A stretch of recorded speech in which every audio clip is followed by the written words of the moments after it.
All right, for my second communications project, I decided to do another podcast. I just seem to have better results doing it this way, and I chose the media analysis paper. And I also chose from the lecture, the music, movies, and television programs and advertisement. I chose the music side of it all because I wanted to really focus on not just one artist but a culture, and I decided to go with the hip hop culture because I feel that when it started, it was for a positive reason, and now that the media has got a hold of it, they have more of a negative effect on the hip hop culture and have these stereotypes that they brought up for them. So I want to kind of point them out and also just kind of point them out and show you what I believe about them. So another thing that really caught my eye when I was looking into this was this Rolling Stone interview by Jay-Z, and Jay-Z is a well-known rap artist that started back in the '90s and has his own record label called Rockefeller. And he said a quote. He said, "We're almost alike, then we're separate. We're more alike than we're separate." When he said that, he was talking about how hip hop has made a blur between lines of black versus white. That back in the day, that used to have hip hop clubs and used to have techno clubs, but now you have a mixture of both hip hop and techno together.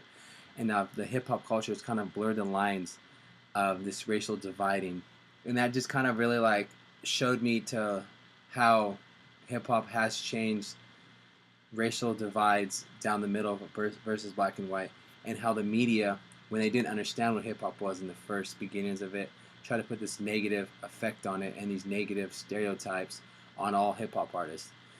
So I'm going to try to sit here and explain to you about what it is, but I'm going to give a little history of hip hop, nothing crazy, just a little brief on it so you kind of understand what I'm talking about.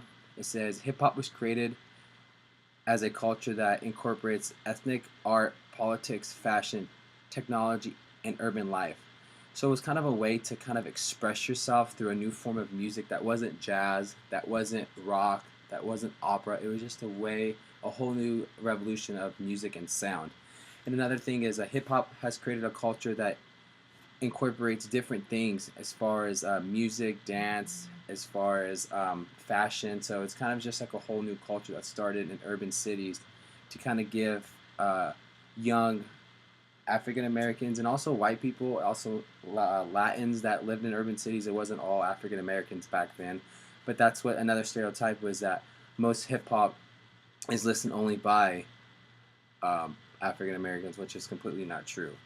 So the first stereotype I wanted to point out was all hip hop artists slash rappers are uneducated people, and I definitely wanted to point out that the reason why I think the media has made hip hop artists so much look like that is because their lyrics and how at times it can be very vulgar, they can be at times very disrespectful to women, but not all of the artists are like that, and not all of them are uneducated human beings.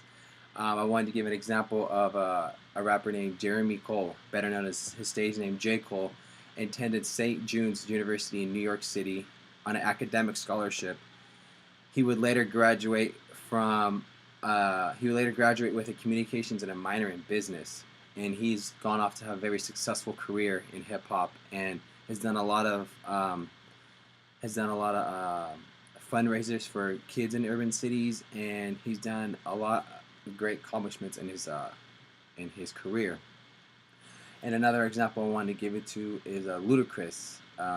He is known for his platinum albums and roles as he's known as for platinum selling artist in his roles such as Fast and Furious. He's been in the Fast and Furious franchise since the second movies all the way to the current movie, and he also graduated from Georgia State University with a music degree. So those two right there are two examples of actual people that are in the hip hop culture that actually have an education and have done more than just sit there and say 16 bars, which is or have lyrics that are negative against women or have vulgar language. It's more deeper than that, in my opinion. I feel like the media has kind of funneled that thought for us to believe that all artists are like that, or all of them come from this background, is hard from the streets or something like that. But I believe those are two examples that show two artists that have taken their education and made a hip hop career out of it. Maybe they wouldn't be as uh, they wouldn't have as good a vocabulary, or they wouldn't understand real social problems if they didn't go to these universities and understand it. So I feel like that was one of the stereotypes that I found. Another one was stereotype. The other stereotype was all hip hop artists being white, which is completely not true. For my prime example was Marshall Bruce Mathers the third, which is better known as Eminem. Um, he is a rapper, record producer, songwriter, and actor. He is very well known for his movie 8 Mile, that actually won an Oscar for the soundtrack, which is really amazing when you think about it.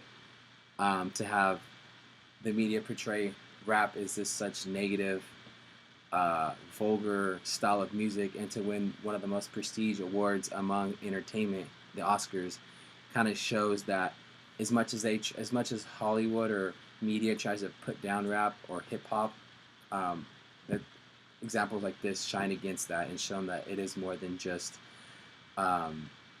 people going on stage and having nothing better to say than just bad words or negative connotation towards things. And I thought it was interesting in the Rolling Stones magazine, they said he was the best-selling rapper of the 2000s decade. Now, if this stereotype of rappers only being African American, for a white rapper named Eminem, he was the best-selling artist of the 2000s.